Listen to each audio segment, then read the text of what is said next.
Welcome in to the Bonesville Pregame Podcast. Al Myatt, joined by Kevin Monroe. Kevin, of course, an outstanding defensive back in his playing days at East Carolina. That 1999 team, on which Kevin was a senior, was recognized as East Carolina defeated Texas San Antonio 30-20 on September 28th and got off to a 1-0 start in the American Athletic Conference. Kevin, of course, part of the Pirate Radio Network now, offering his insights as an analyst. And Kevin, as we were mentioning before we started taping today, hard to figure that Charlotte game. It was a 55-24 loss at Charlotte. And the 49ers, to their credit, played very well and ran for over 300 yards. And what was your take on the last action for the Pirates? Well, it was frustrating and confusing all in the same breath. Just not really sure what happened with the Pirates. I'll say this: knowing that the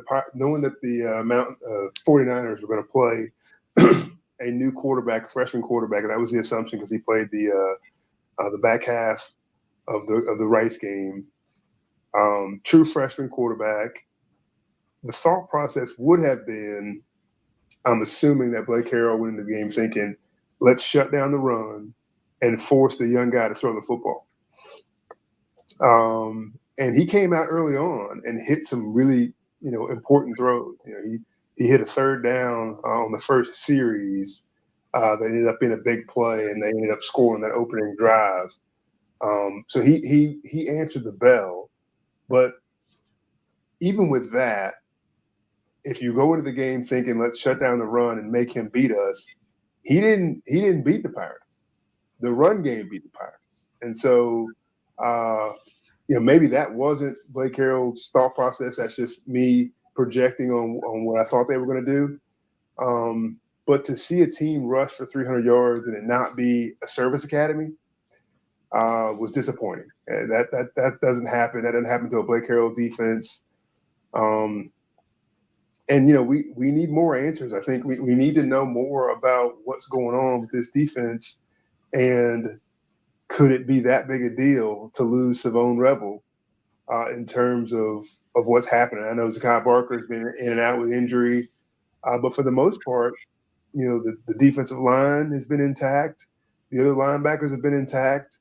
The other DBs have been intact. And so if the defense had been bad last year, when it wasn't, even though the team was 2-10, they kept the team in most games.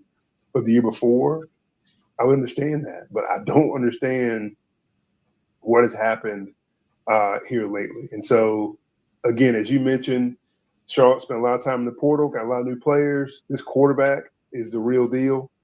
And so, they were prepared and we didn't seem as prepared.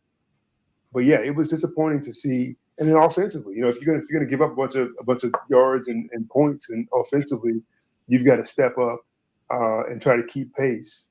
And just didn't get a whole lot out of Garcia in the first half.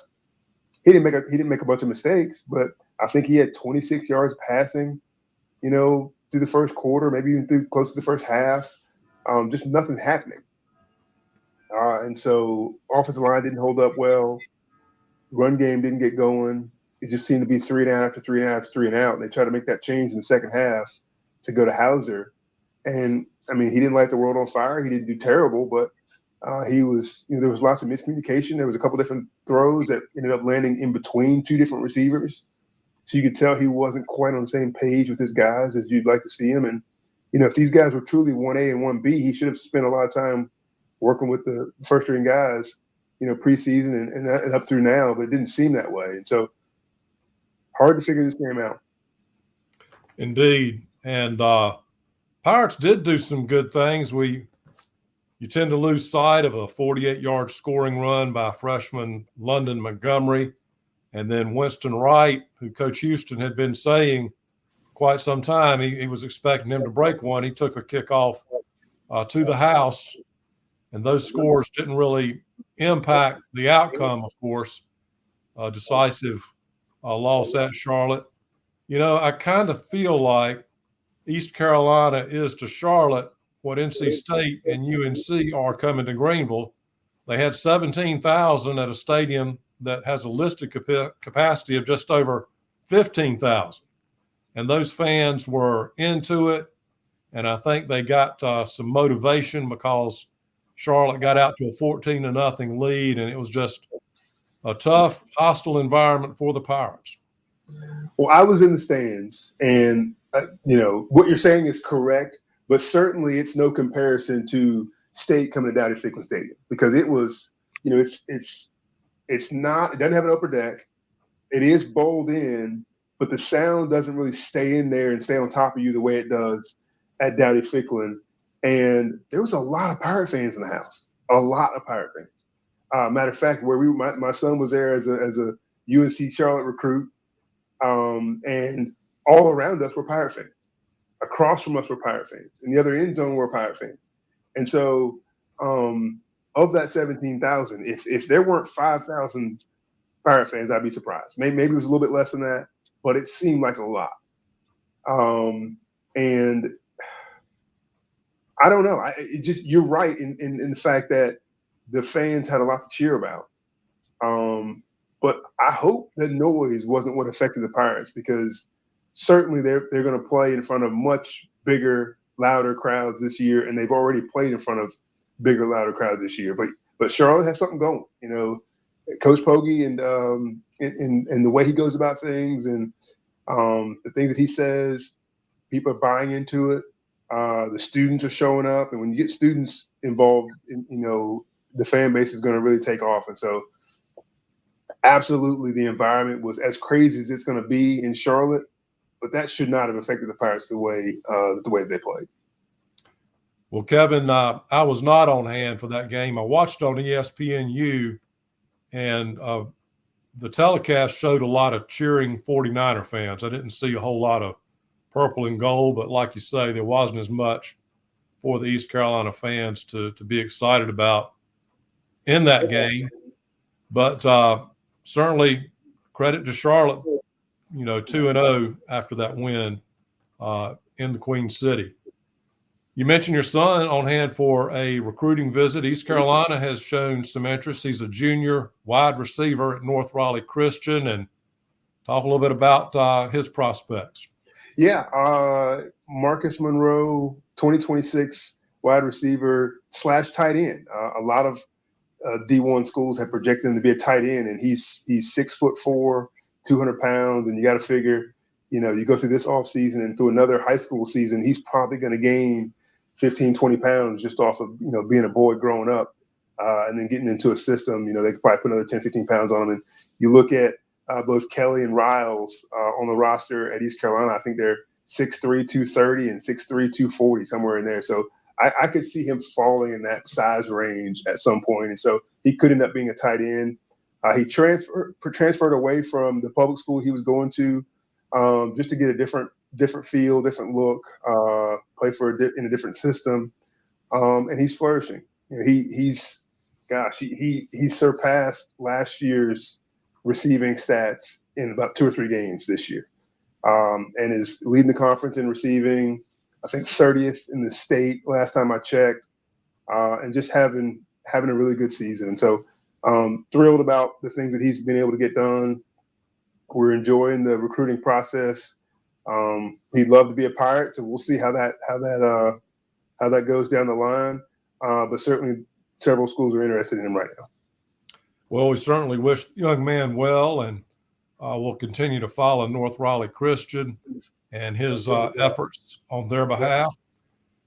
Kevin, we'll put that Charlotte game aside. I'm sure nobody wants to hear a whole lot about that, and move on, look forward, focus ahead. And the Pirates go to Army this Saturday, noon kickoff. And you've been to the stadium there at West Point.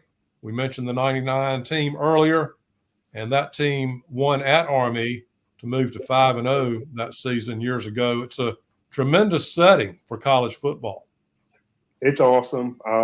Just to, I've been there obviously as a player a couple of times, and then as a broadcaster since then, and it's just the environment, the way the stadium kind of sits in there in the hills. It's a beautiful place, and they are serious about their football. It's a fun place to watch a game, but you better go in there ready to play. Excuse me, defense coordinator Tim Rose, who was my defense coordinator my senior year, said to me, "You better put on a second chin strap and make sure your mouthpiece is in, because they're going to come at you and they're going to hit you and they're going to hit you." And it's funny, I don't remember a ton of the receivers that I faced through my days. I remember the really, really good ones in terms of catching the football. Reggie Wayne, Santana Moss, both from Miami, Corn Robinson from NC State, Todd Pinkston from Southern Miss, Sherrod Gideon from Southern Miss. So I remember some of those guys that really, really tested me. But the odd thing is, I remember a receiver from Army named Grady Jett. And it wasn't because of his ability to catch passes, it's because of his ability to block. And I mean, he would start from the beginning of the game to the end of the game, and he went hard on every single run play. And I knew he was coming to block me. And so that has been ingrained in my mind since then. That's how tough they were. We talked about my son and his high school team. One of the assistant coaches on his high school team went to and played at Army the exact same time I was at East Carolina. So we talk about that game and the other times we played against each other all the time. And just, those memories of facing Army are good ones for me for back then, because we were better than they were, and we always came out with the victory. But things have changed. And this Army team looks really, really good. I know you're going to get into that, but yeah, my time playing against them, I have fond memories of it. But they were tough.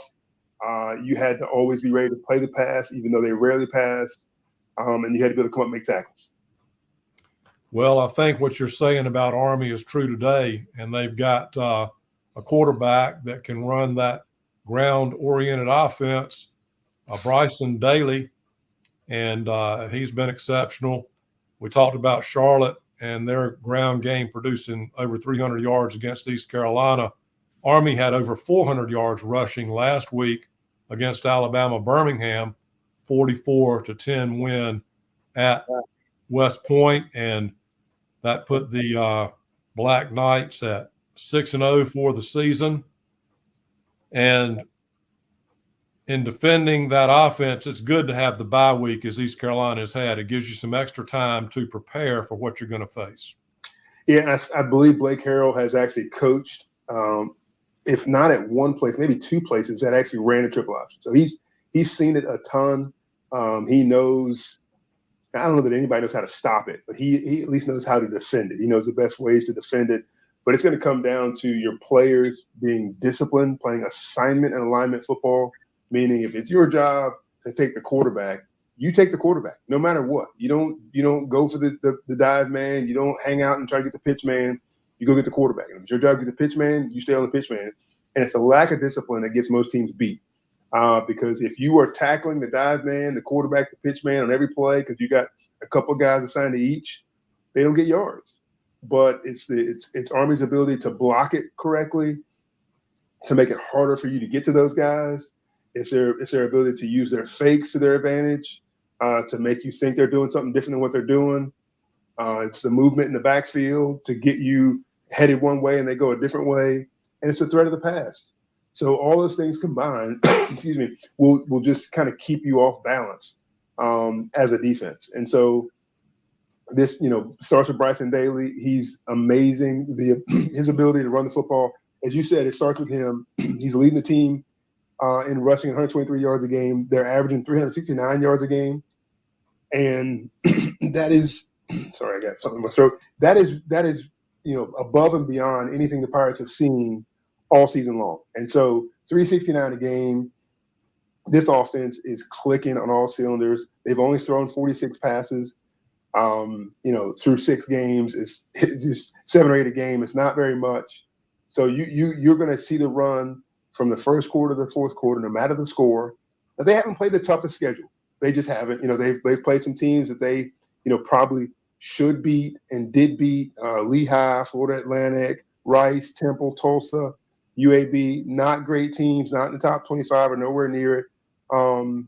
But the Pirates aren't top 25 right now either. And so it's going to be a tough tough game for the Pirates. And if you can stop Bryson Daly, it starts with him.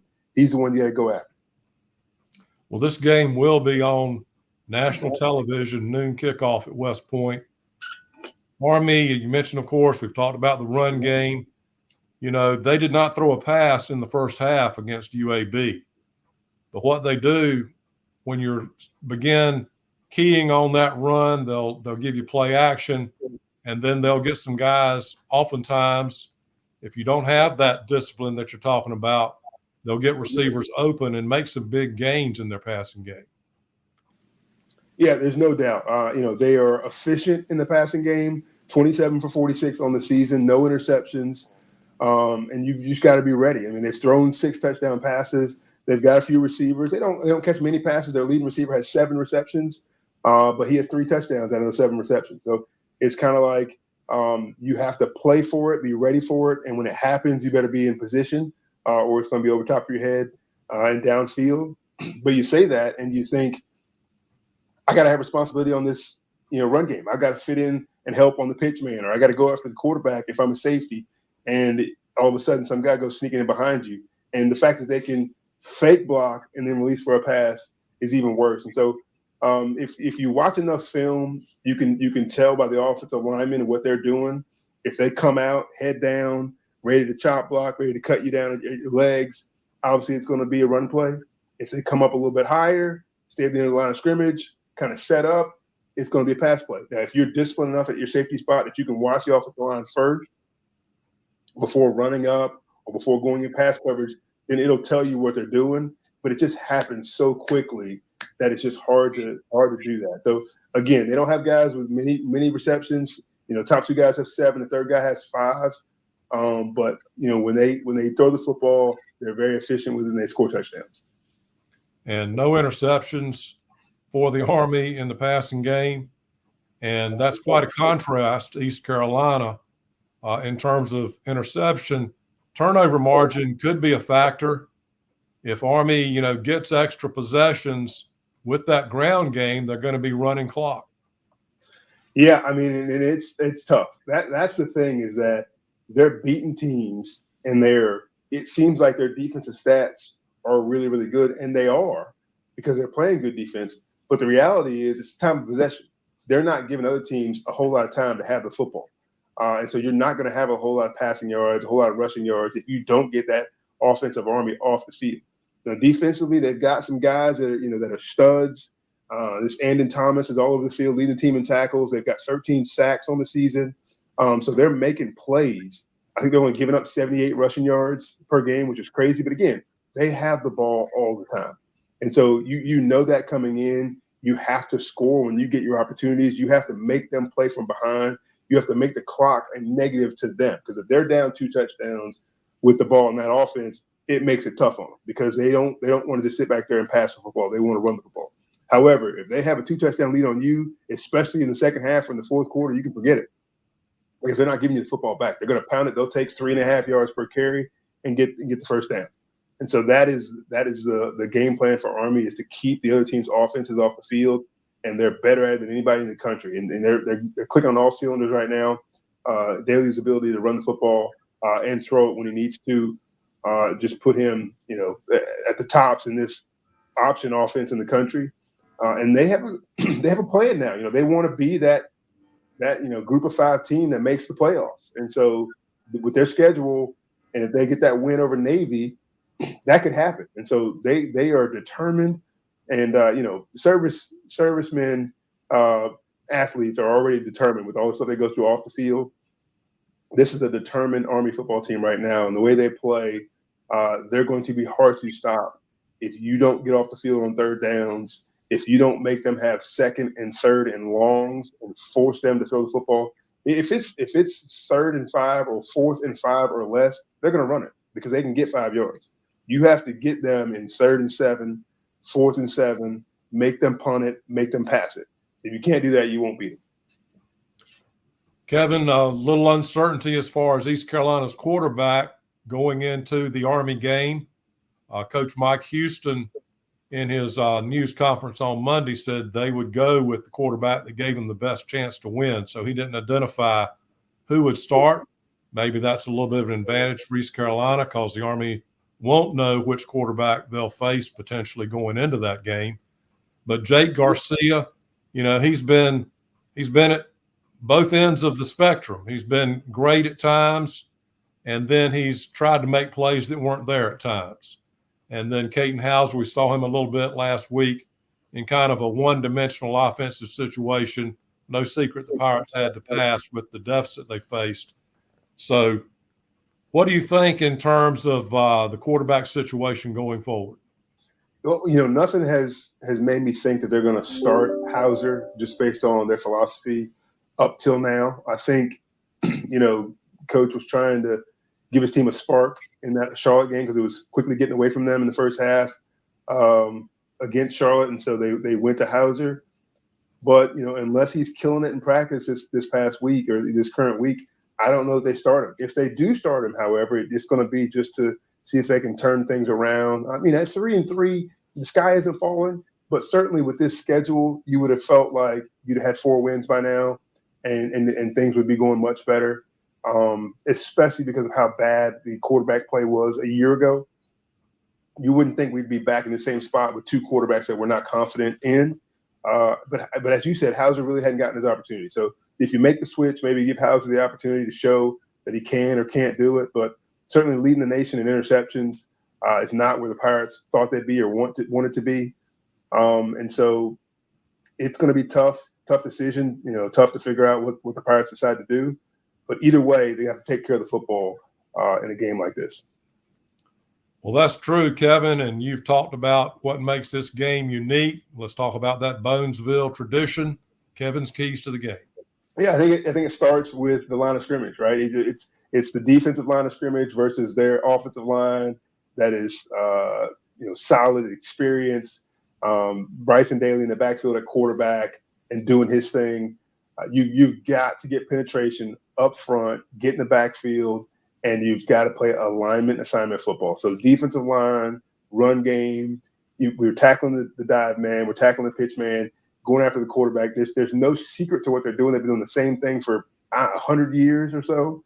Through all the different coaches, they keep the same type of offense. Yes, you have to be prepared for the pass, but line of scrimmage, get penetration, alignment assignment football is first and foremost. Honestly, that could be the first 2, 3, and 4 keys, but that is the very most important. I'd say on the back end, you've got to help in the run game to make plays, but you cannot get lost in the backfield looking back there to see if they're going to run the football because they have some of the best fakes in the country, and they will have a receiver down behind you in a second. So up front, get penetration, play alignment assignment football. In the back end, make sure you're not biting on the run. You help when you can, when you know it's a run, but you got to stay back in the passing game. And then offensively, I think it's simple. You have to get out early and get a lead and maintain that lead. You have to score every opportunity you have to get the football. Even if it's just 3 points, you got to put points on the board because if you let this Army team have the lead, they will keep the lead and you'll never come back. So up front in the back end defensively, make sure you're doing your responsibilities, and offensively, get this pass game going, take care of the football, put points on the board, because if you don't, it's lights out. Well, Charlotte had over 70 first-year players on their roster, and some of them contributed in that win against the Pirates. Army, we don't talk about transfers. They don't take transfers at the military schools. So quite a contrast there. But what you end up with is experienced players that know how to function in their system, and that will be among the challenges the Pirates will deal with this Saturday. Kevin, great as always to visit with you on the Bonesville Pregame Podcast, and we'll look forward to seeing how the Pirates handle the challenge at Army on Saturday, and we'll look forward to talking next week. Appreciate it, Al.